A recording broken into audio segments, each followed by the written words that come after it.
ایسا ہو سکتا ہے کہ ہم ایمان والا ہونے کے باوجود ہم کہیں گے اس مسئلے میں امت کی رائے غلط ہے، ہم اس رائے کو اپناتے ہیں۔ اس کو کہتے ہیں فکری انحراف۔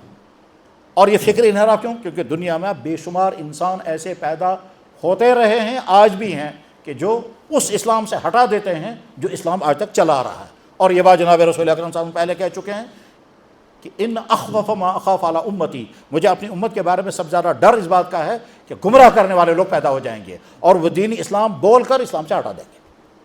جو وہ بول رہے ہوں گے، دکھائیں گے یہ اسلام، اور اس طرح سے اس کو پیش کریں گے کہ لگے گا ہاں یہی اسلام ہے، لیکن ہوگا وہ اسلام کے خلاف۔ پھر اسلام کون سا ہے؟ وہ جو 1400 سال سے چلا رہا ہے۔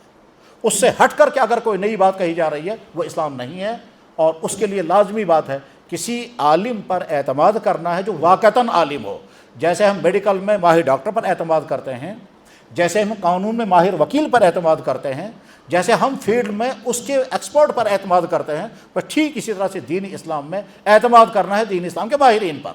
اگر وہ حدیث کا مسئلہ ہے تو حدیث کے ماہر، اگر وہ تفسیر کا مسئلہ ہے تو تفسیر کے ماہر، اگر وہ فقہ کا مسئلہ ہے تو فقہ کے ماہر پر اعتماد کرنا ہے، اور پھر کہنا ہے کہ صاحب یہ نئی بات جو آ رہی ہے، ہمارا تھاٹ یہ ہونا چاہیے، ہمارا عقیدہ یہ ہونا چاہیے، ہماری سوچ یہ ہونی چاہیے، یا جو 1400 سال سے پہلے چلی آ رہی ہے۔ میں اس کی مثال سمجھاؤں گا۔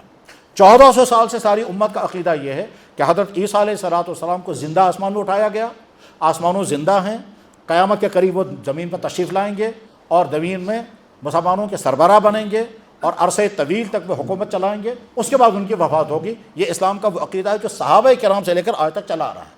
آج اگر ایک انسان کوئی آدمی کھڑے ہو کر کہتا ہے کوئی عیسیٰ نہیں ہے، کہیں کوئی عیسیٰ زندہ نہیں ہے، کوئی عیسیٰ نازل ہونے والا نہیں ہے، اور وہ کتنے ہی دلائل پیش کرے گا، یاد رکھنا چاہیے جھوٹا وکیل بھی اپنے کیس کو سچا بنا کر پیش کرتا ہے، بلکہ بعض دفعہ جھوٹا وکیل اپنے کیس کو سچے وکیل سے زیادہ اچھے انداز میں پیش کرتا ہے۔ گمراہ کرنے والا چونکہ اپنے فیلڈ کا ماہر ہے، لہذا وہ معاملہ اتنا پیش کرے گا کہ آپ کنفیوز ہو جائیں گے۔